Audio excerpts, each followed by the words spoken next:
Well, last weekend's Pride Festival took over downtown Portland and the waterfront as folks showed off their support and love and inclusivity here in the Northwest. Yeah, so members of our Coin 6 and Portland CW team, including the AM Extra crew, also taking part in those festivities.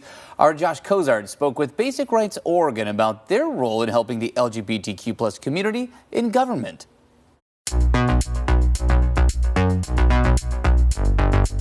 Truly fantastic turnout here at Portland Pride 2024. I'm here with Blair, who is part of Basic Rights Oregon. Tell me a little bit about what it means for you guys to be out here.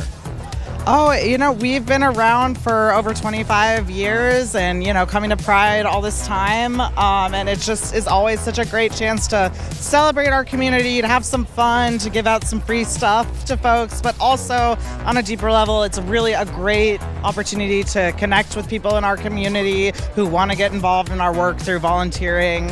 And it's just a good time every year. And what is Basic Rights Oregon for people who might not be familiar with it?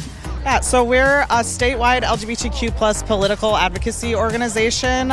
So we do a lot of work both at the state capitol level and at different local level as needed to pass queer and trans-friendly policies and to make sure that those policies are being, followed through on.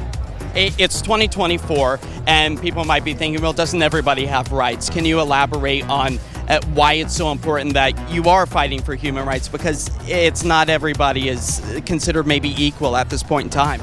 Yeah, absolutely. I mean, if you look at what's going on nationally, we're fortunate here in Oregon where no anti-LGBTQ+ bills have passed recently, but Oregon didn't become such a safe space for LGBTQ folks by accident. It's because of work constantly by activists and organizers and volunteers to keep things that way.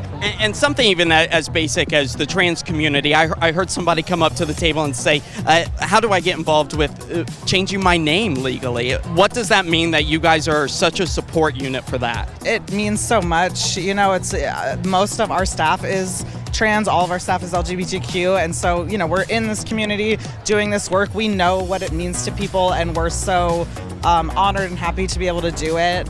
And even though trans folks, for example, here in Oregon have a lot of rights, there's still access concerns of people don't know how can I change my name or how can I get legal advice, or there's still a long way to go in terms of healthcare access for people all across Oregon. Where are there doctors providing gender affirming care, in Nedford on the coast? So there's still a lot of work to do. And even once everybody disperses from the waterfront, Pride kind of settles down, how can people still get in touch with you to use your resources? Right, so we love to have volunteers join. You can go to basicrights.org and there's a Get Involved button, I believe, at the top of the website. We are planning a 2026 ballot measure with some coalition partners around reproductive freedom and transgender rights and marriage equality. All those things obviously super important to our community, and we are currently looking for volunteers to get involved in that effort. Well, thank you for all the amazing work that you all do and will continue to do. Happy Pride! It's a good reminder that a lot of the fight for equality has been fought in courtrooms and, through legislation over the years. Yeah, it takes a lot of work to do that. Yeah. Yeah, well said. All right, 7:21 right